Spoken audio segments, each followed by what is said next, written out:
هەوڵە دیپلۆماسیەکانی بافڵ تاڵەبانی کێشەکانی چارەسەر کرد پاش هەوڵەکانی بەغدا موچەی هەرێمی خەرج کرد.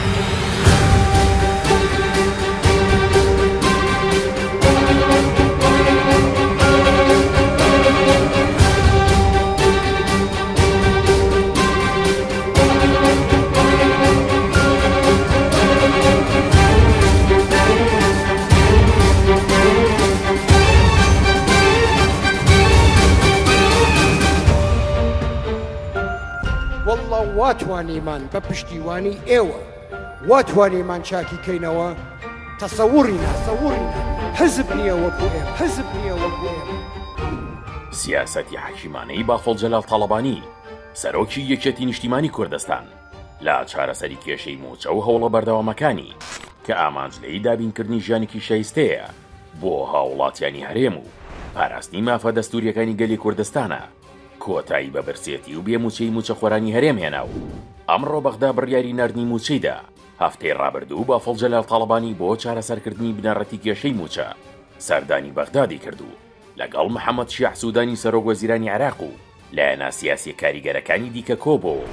پاش کۆبوونەوەکانیشی هەردوو حکومەت ڕێکەوتن و ئەم ڕۆژ بڕیاری ناردنی موچی مانگی 5 دراو وا بڕیارە موچی مانگی 6 بنێردرێت لە درێژەی هەوڵە بەردەوامەکانیدا بۆ چارەسەرکردنی کێشە هەڵپەسێردراوەکانی نێوان هەرێمی کوردستان و حکومەتی فیدراڵ. دوێنێ دووشەممە بافڵ جەلال تاڵەبانی لە دوو کۆبوونەوەی جیادا پێشوازی لە ئەندرۆ بیزڵی کۆنسۆڵی گشتی بەریتانیا و ستیڤ بیتنەر کۆنسۆڵی گشتی ئەمریکا لە هەرێم کرد و ناوەڕۆکی سەرەکی کۆبوونەوەکانیش جەختکردنەوە بوو لەسەر پێویستی پابندبوون بە لێک تێگەیشتن و ڕێکەوتنەکانی نێوان هەولێر و بەغداد بە تایبەت لە پرسی خرجکردنی موچی فەرمانبەرانی هەرێم و باڕوونی هۆشداریدا لەباری هەر هەوڵێک کە ببێتە بەربەست لە بەردەم ئەو لێک تێگەیشتنەی لە نێوان هەرێم و بەغدا بەدی هاتووە. سەرۆکی یەکێتی ئاماژەی بۆش کرد کە موچەخۆران لە دۆخێکی سەختدان و کاتیەوە هاتووە کە ڕێکەوتنەکەەوە خۆی جێبەجێ بکرێت. ئەم هەڵوێستەش دوو پاتکردنەوەی سیاسەتی یەکێتی نیشتیمانی کوردستانە کە پێی وایە چارەسەری کێشەکان بە تایبەت پرسی موچە و ژیانی خەڵک دەبێت لە چوارچەوەی دەستور و ڕێکەوتنی سیاسی دابێت و دوور بخرێتەوە لە ناکۆشە حیزبیەکان.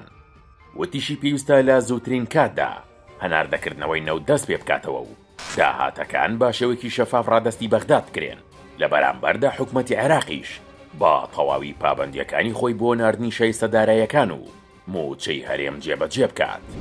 سەرۆکی یەکێتی ماوەی چەند ساڵێکە هەوڵەکانی بەردەوامە بۆ چارەسەرکردنی کێشەی موچەی فەرمانبەرانی هەرێم و لە دوایین سەردانیشی بۆ بەغداد ئەو کێشانەی بە هیچ شاند و لایەنێک چارەسەر نەدەکران ئەو چارەسەری کردن.